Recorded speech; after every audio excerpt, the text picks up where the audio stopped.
مصطفیٰ جان رحمت لاکھوں سلام شمع بز میں ہدایت پہ لاکھوں. محترم حاجی نثار صاحب کے گھر 11ویں شریف کی محفل کا اہتمام کیا گیا، جس میں پیرس کی معروف سماجی، سیاسی، کاروباری اور مذہبی شخصیات نے شرکت کی. پروگرام کا آغاز تلاوت قرآن پاک سے حنیف مغل صاحب نے کیا. دانش بھٹی، طاہر مدنی اور دیگر نعت خواں نے کلام نعت پیش کیا. نقابت کے فرائض منظور بھٹی نے سر انجام دیے اور اپنے خطاب میں اسلام کے مختلف پہلوؤں پر روشنی ڈالی. حنیف مغل اور طاہر مدنی صاحب نے ختم 11ویں شریف پیش کیا اور منظور بھٹی صاحب نے درود تاج ہدیہ پیش کرنے کی سعادت حاصل کی.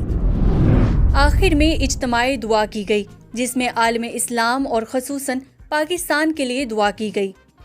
محفل میں حاجی نثار، راجہ محمد علی، چودھری ظفر، منظور بھٹی، ثقلین بھٹی، دانش بھٹی، بابر مغل اور دیگر نے شرکت کی. تینوں رب نے بنایا بے مثال سونیا ہویا ورلیا. تینوں رب نے بنایا بے مثال سونیا ہویا ورلیا. دن لکی تیرے نال